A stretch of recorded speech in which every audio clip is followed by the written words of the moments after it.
Bonjour, on va vous prendre 2 cafés s'il vous plaît. Combien?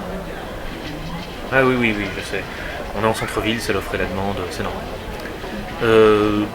Non, un verre d'eau avec 2 pailles s'il vous plaît. Combien? L'offre et la demande. What the man? It's all about the dum dum da da dum dum. I don't think it's funny. See us fade away. La loi de l'offre et de la demande, c'est simplement le concept d'économie le plus connu et le plus utilisé. Et c'est normal. C'est un concept qui est simple, intuitif et facile à comprendre. Mais, comme tous les concepts d'économie, il y a beaucoup d'exceptions, et c'est pour ça qu'il mérite qu'on s'attarde un tout petit peu dessus, ce qu'on va faire dans cette vidéo. La loi de l'offre et de la demande, à la base, c'est simple. L'idée, c'est que le prix d'un produit, bien ou service, est fixé en fonction du rapport entre le nombre de personnes qui veulent acheter, la demande, et ceux qui veulent vendre, l'offre. L'équilibre se fait à l'intersection de 2 courbes, sachant que la quantité demandée est inversement proportionnelle au prix, alors que la quantité offerte est proportionnelle.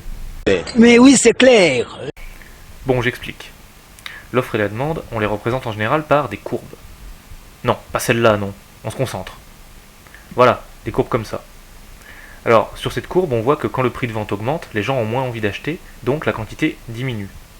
Par contre, pour l'offre, c'est l'inverse. Quand le prix de vente augmente, la quantité offerte augmente, puisque les gens ont envie de vendre. Quand l'offre et la demande s'équilibrent, c'est-à-dire au point d'intersection des 2 courbes, on a le prix d'équilibre, c'est-à-dire le prix pour lequel la demande et l'offre sont les mêmes. Imaginons que vous vivez dans le royaume d'Hyrule. Tout va bien, la vie est normale, les pots coûtent pas cher.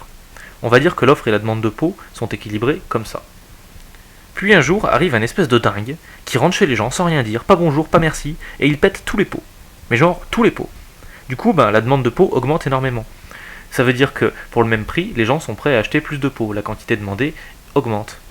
Du coup, le point d'équilibre se déplace, puisque la courbe de demande se déplace vers le haut, le prix d'équilibre et la quantité d'équilibre sont plus élevés qu'avant. Et un jour, le dingue se calme, et la demande retourne à son point d'origine, et on retourne à l'équilibre d'origine. L'idée, c'est que le prix et la quantité s'équilibrent tout seuls, spontanément. Simplement parce que les acteurs économiques, les acheteurs et les demandeurs, s'adaptent les uns aux autres. C'est ce que Adam Smith, le premier économiste moderne, a appelé la main invisible, parce qu'on a l'impression qu'une main invisible arrange tout, alors qu'en fait ce sont simplement les acteurs qui s'adaptent aux attentes des autres et qui adaptent leur offre ou leur demande. Du coup, la loi de l'offre et de la demande, c'est simple. Le prix et la quantité s'ajustent spontanément jusqu'à ce que l'offre et la demande soient égales. On arrive à ce moment-là au prix et à la quantité d'équilibre.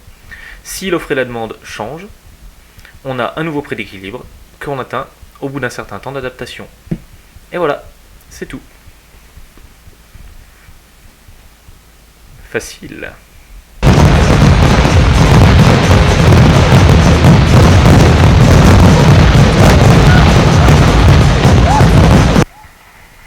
Sauf que non, dans les faits, ça marche pas toujours comme ça.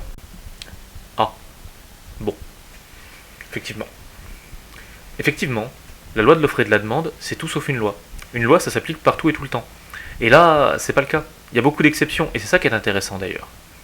Le truc, c'est qu'il y a beaucoup de situations dans lesquelles l'offre et la demande ne s'équilibrent pas, ou en tout cas ne s'équilibrent pas comme elles le feraient avec la main invisible d'Adam Smith. On va parler des 2 situations les plus importantes selon moi, celles qui font le plus débat en économie, à savoir le cas où le marché ne fonctionne pas, et le cas où l'intervention de l'État fausse la concurrence. Pour que l'offre et la demande s'équilibrent, il faut que la concurrence soit, en vocabulaire économique, pure et parfaite. Or, la concurrence peut se fausser toute seule parfois. Un exemple simple, c'est quand les acteurs n'ont pas la même information. Imaginons une brocante. J'essaye de vendre un pauvre vase imitation vase chinois. Le truc pas terrible, acheté pas cher je sais plus où. Le premier jour, je le vends à 10 €. Personne en veut. Je me dis que si je baisse le prix, la demande va augmenter. Le deuxième jour, je le mets à 5 €. Personne en veut. Le troisième jour, je craque, je le mets à 100 € en disant que c'est un authentique vase Ming. Et là, 10 personnes viennent me voir et négocient pour l'acheter, parce qu'ils pensent que c'est un objet de luxe, alors que moi, je sais que c'est de la merde. Ici, on a ce qu'on appelle une asymétrie d'information. C'est difficile d'arriver à un prix d'équilibre parce que les offreurs et les demandeurs n'ont pas la même information sur le produit.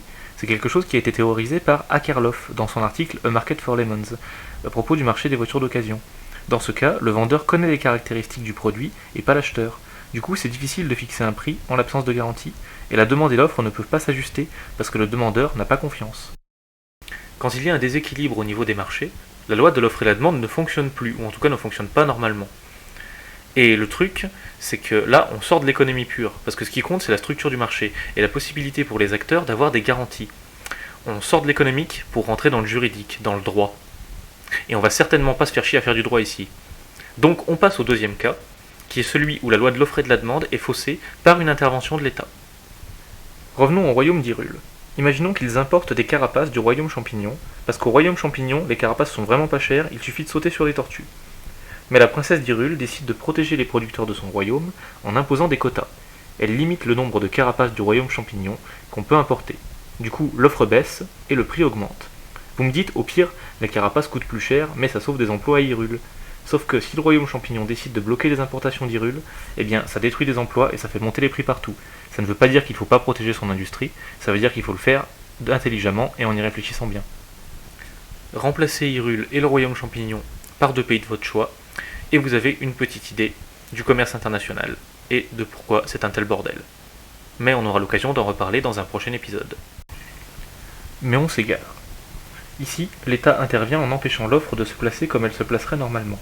Du coup, le prix et la quantité d'équilibre ne sont pas ceux qui existeraient sans intervention de l'État. Dans les deux cas, il y a beaucoup de choses à prendre en compte. Mais ce qu'il faut retenir surtout, c'est que lorsqu'il y a un déséquilibre entre l'offre et la demande, surtout si ce déséquilibre a été voulu par un acteur comme une grosse entreprise ou l'État, à ce moment-là, la loi de l'offre et de la demande ne fonctionne plus correctement. On est dans des exceptions à la loi de l'offre et de la demande. D'un seul coup, la main invisible devient très visible. On a vu que la loi de l'offre et de la demande souffrait de plusieurs exceptions, qui ne sont pas forcément mauvaises en soi et qu'il faut bien prendre en compte pour comprendre l'offre et la demande. Il y a encore autre chose qui est important de prendre en compte, c'est que c'est très difficile de prévoir l'évolution de l'offre et de la demande, surtout en période de crise, parce que les préférences des consommateurs, notamment, peuvent changer. Parce que parfois, la vie est une pute et rien ne marche comme on voudrait. Par exemple, en 2009, les constructeurs automobiles, notamment en France, ont été touchés par la crise économique et la demande s'est effondrée, partout en Europe. Sauf en Allemagne. Genre un truc de fou, parce que d'habitude les Allemands achètent des grosses voitures allemandes, et d'un coup ils achètent des petites voitures françaises et italiennes. Pourquoi ? En fait c'est tout bête. Pour soutenir la demande de voitures, le gouvernement allemand avait mis en place une prime à la casse. Un Allemand qui se sépare de sa vieille voiture recevait 2500 € pour en acheter une neuve. Le problème, c'est qu'en période de crise, les consommateurs allemands ne voulaient plus acheter de grosses voitures allemandes, chères et consommatrices d'essence, mais préfèrent les petites voitures françaises et italiennes. Donc au final, la prime à la casse allemande a avant tout servi l'économie française et l'économie italienne.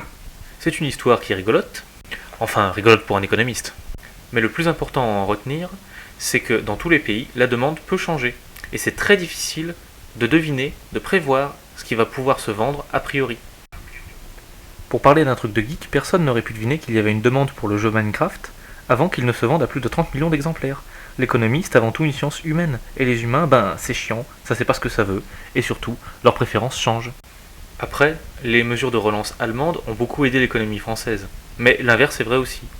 En période de crise, c'est très important que l'économie française et l'économie allemande s'entraident et se renforcent mutuellement. Pour faire chier les Anglais. Je viens de me rendre compte que ma phrase précédente était un tout petit peu limite, donc voici un message d'excuse. Alors, j'ai évidemment rien contre les Anglais, il y a de très grands économistes qui étaient anglais, et de toute façon, il y a des Anglais très sympas. Enfin, moi j'en connais pas, mais il y en a forcément.